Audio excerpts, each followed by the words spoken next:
invité du jour, M. Tchaï Gabi, responsable politique des jeunes de la paix. Merci. Bonjour M. Fall.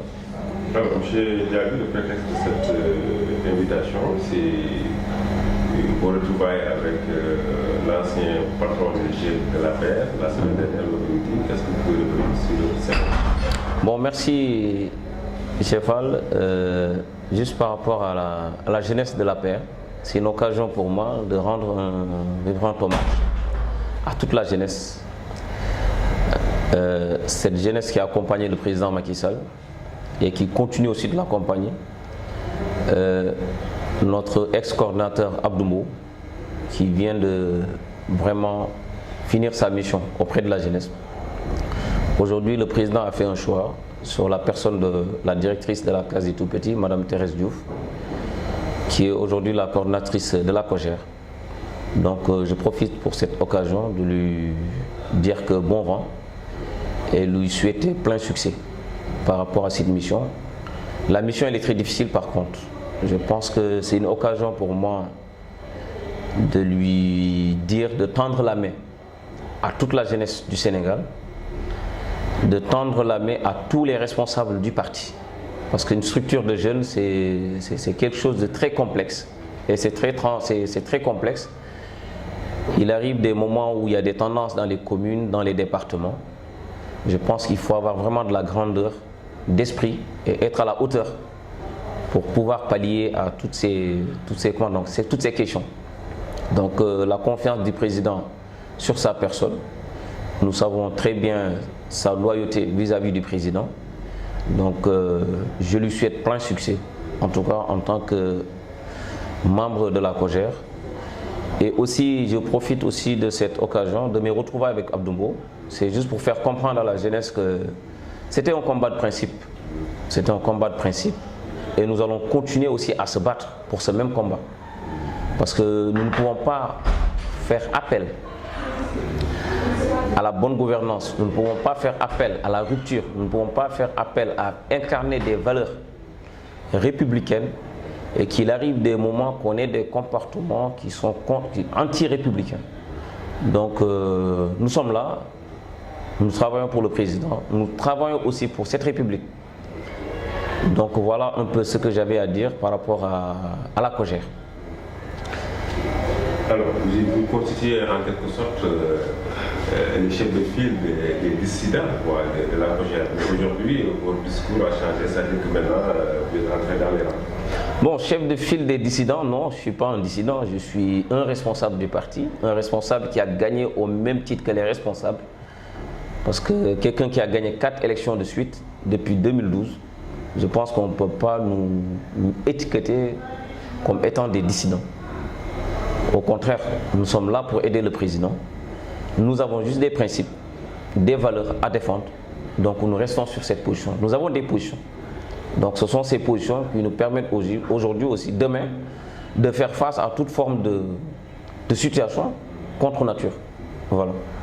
Alors, l'actualité aussi est marquée par l'une des sorties du chef de l'État lors de son face-à-face avec une partie de la presse à Capri, lors du conseil des ministres décentralisé, notamment sur la transhumance. Globalement, comment est-ce que vous avez... Bon, c'est cette question-là. Je pense qu'avant même de parler de la transhumance, on va faire une petite analyse courte de l'entourage du président. L'analyse, c'est qu'aujourd'hui, le président de la République est entouré par des gens de la paix. Le président de la République est entouré par des partis alliés. Le président de la République est entouré par la société civile. Mais aussi, le président de la République est entouré aussi par cette opposition. Dans cette opposition, qui est le PDS, il y a des gens qui ont compris qu'aujourd'hui, qu'ils peuvent travailler avec le président de la République. Ils ont compris nettement qu'avec son programme, le plan Sénégal émergent, il est tout à fait possible de travailler avec lui. Donc la transhumance politique, c'est une très mauvaise pratique. C'est une très mauvaise pratique à notre niveau. Mais aujourd'hui, auprès du président Macky Sall, nous avons des alliés. On préfère certains transhumants même que certains alliés au niveau de l'Alliance pour la République. Pour la simple et bonne raison, ils sont avec le président, mais ils ne jouent pas le franc jeu. D'une part, ils sont là, ils attendent le moment opportun pour taper dessus. Je parle du PS en l'occurrence, parce qu'aujourd'hui Moustapha Niasse a été clair avec ses partisans en leur disant qu'il va soutenir le seul candidat en 2017, ça sera le candidat Macky Sall. C'est leur candidat, c'est leur choix, ils vont le faire le bilan avec lui. On gagne ensemble, on gouverne ensemble. Et le PS aussi, c'était le pacte qu'ils ont signé avec le président Macky Sall. Maintenant, on est arrivé à un moment donné, les enjeux peut-être sont ailleurs, donc on ne comprend plus leur jeu. Nous leur demandons officiellement de se déterminer, parce que je pense que ça n'aurait pas été même la coalition Benno Bokk Yakaar. Je ne m'imagine même pas, ils ne s'imaginent même pas à avoir au moins 2 ou 3 députés à l'Assemblée nationale. Donc je pense qu'il est temps que le Parti socialiste se détermine dans la coalition. Et aussi le président Macky Sall lui-même de faire tout pour faire appel au dialogue vis-à-vis du PDS, au dialogue vis-à-vis de la nation, au dialogue, parce qu'aujourd'hui il y a beaucoup de gens qui sont en train de profiter de cette situation pour créer une cacophonie dans l'alliance. Il y a des gens qui croient au Benno Bokk Yakaar parce que c'est une première dans l'histoire politique du Sénégal. Un président de la République et réussir une alliance qui, même si demain, ça sera la fin de l'alliance, c'est au moins une victoire pour nous. Parce que c'est une première. Le président Abdoulaye Wade l'a essayé, mais je pense qu'ils n'ont pas fait moins de 9 mois ou 6 mois avec ses alliés.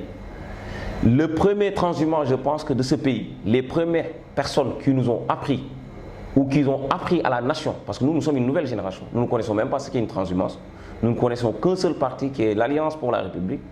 Donc, le premier parti qui ont eu à encourager cette génération, qui ont eu à engrainer, à encourager la génération actuelle vers la transhumance, je pense que ça vient du PS, le Parti socialiste. Je pense que nous nous rappelons très bien, au second tour de l'année 2000, la première personne à avoir changé de veste, tout le Sénégal se rappelle. C'est quelqu'un qui est sorti de la bannière socialiste, qui est Djiboka. Tout le monde se souvient. Donc c'est un cas d'école. Si aujourd'hui on doit parler de la transhumance, je pense que Djiboka est un cas d'école pour nous. Donc voilà. Un cas d'école, est-ce que c'est aussi une raison pour vous de... Non, en fait, nous aujourd'hui, je l'ai dit et je l'ai redit, nous ne sommes pas dans une logique pour encourager la transhumance. Que chacun de nous reste dans son parti. Non, le président a été clair. Le président a dit que je travaille pour tous les Sénégalais. Je suis le président de tous les Sénégalais. Que tu sois de l'opposition, que tu sois d'un parti allié, que tu sois de la société. Mais aujourd'hui, je pense que la société, il y a certains gens de la société qui sont plus dangereux même que les transhumants. La société civile, c'est des gens qui n'ont pas de position. Ils sont des calculateurs. La plupart d'entre eux, je ne dis pas tout le monde. On retourne au niveau des partis alliés, comme je l'ai dit au PS. Aujourd'hui, on préfère, je te dis, un Sitor Ndour qui se détermine qu'un Abdoulaye Wilane qui est avec nous et que demain il va se retourner sa veste contre nous. Voilà un peu la question. Donc nous sommes obligés quand même de tirer le frein à main et de voir jusqu'où on ira avec ces gens-là. Autre question, le mandat du président. Bon, le mandat du président, je pense que le mandat du président, les Sénégalais ont juste envie de parler dessus parce qu'il a été très clair. Parce qu'un président de la République ne peut qu'afficher ses intentions par rapport à une constitution. Il a juré devant tous les Sénégalais de respecter et de faire respecter la constitution.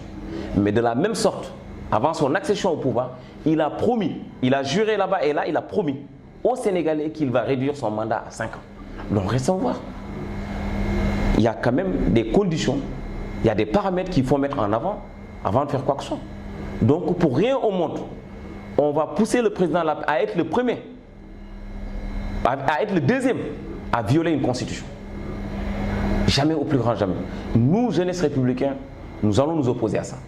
Par contre, nous sommes pour le respect des engagements. Nous sommes pour le respect des engagements. Le mandat à 5 ans. Nous sommes le respect des engagements parce que nous, nouvelle génération, nous, les compagnons du président, quand il faisait appel à la jeunesse, il avait fait appel au nom des valeurs et des principes et de l'éthique. Donc pour ces valeurs-là, nous laissons les constitutionnalistes de faire le travail qu'il faut par rapport à ce mandat. En tout cas, un président de la République, nous n'avons qu'une seule lecture. C'est la volonté manifeste qu'il a pour diminuer son mandat. Nous, c'est ça qui nous intéresse. Quant à le reste, c'est la Constitution. Nous allons voir, Inch'Allah. Oui, il y a trois issues, hein, soit le référendum, la voie parlementaire, nous, à la limite, la démission. Comme j'ai toujours l'habitude de le dire, au Sénégal, nous sommes experts en tout. Nous sommes experts en tout. Il y a des constitutionnalistes. Au sein même de notre parti, il y a des gens qui ont fait des études. Dans ce sens-là, je pense qu'ils sont mieux outillés, mieux placés. Même des fois, ils sont même mieux outillés que le président de la République pour trancher certains sujets. Donc, laissons le soin aux constitutionnalistes. Il ne faut pas ramener encore un autre débat par rapport à la justice sénégalaise. Parce que nous venons de sortir encore d'un procès qui a fait beaucoup de bruit. Tout le monde en parle. D'ailleurs, même, j'en profite pour faire un appel aux membres de notre coalition. Parce que des fois, on parle sur tout, on communique sur tout et n'importe comment. Je pense qu'il y a des gens bien outillés dans le parti pour parler sur ça. C'est pour ça que je voulais rebondir dans ce sens-là. La communication du président de la République, la communication du gouvernement, je pense qu'il y a des gens mieux placés. Parce qu'on ne peut pas choisir quelqu'un parmi 13 millions de Sénégalais pour gérer la communication du président et chacun de nous sort de n'importe comment et vouloir communiquer dessus. C'est pour ça, des fois, il y a toujours des... Comment on appelle ? Il y a toujours des confusions par rapport à la communication. Donc laissons le soin à ceux à qui Dieu leur a octroyé le savoir de la communication et laissons à ceux à qui Dieu leur a octroyé le savoir de la Constitution de gérer cette affaire-là. Donc voilà un peu nous notre position. En tout cas, pour le mandat du président, que ce soit 2017 ou 2019, nous sommes persuadés, sûrs que nous allons gagner largement. Parce qu'il y a beaucoup de gens qui s'agitent. Mais le Sénégal ne se limite pas à Dakar ou à travers les télévisions. Nous savons bel et bien les bases naturelles du président. Moi qui suis du département de Podor, nous sommes persuadés à 100% de gagner. Je te dis, à 95%, nous pouvons gagner le département de Podor. Et d'autres fiefs. Parce que d'ailleurs même, si vous voyez dans le département de Podor, après ces élections locales, nous avons vu quand même les résultats. Donc voilà un peu. 2019 ou 2017, l'enjeu ne se trouve pas là-bas. Il y a certains qui sont pressés pour 2019, qui aujourd'hui, je ne dis même pas pressés, il y a certains même qui sont de la coalition comme dans l'opposition. Ils veulent nous pousser à aller vers 2019 parce que c'est ça qui les arrange, ils n'ont pas de candidat. Si tu n'as pas de candidat, la seule chose qui t'arrange, c'est de pousser le mandat. Voilà un peu la situation actuelle que nous sommes en train de vivre. Donc je pense que ça a été un plaisir de nous inviter sur ce plateau, de s'exprimer et de faire comprendre aux Sénégalais, nous nous battons pour l'intérêt du Sénégal. Merci Thierry. Merci bien. Je rappelle aux internautes que vous étiez l'invité de la rédaction de GFM de ce jeudi. Merci bien.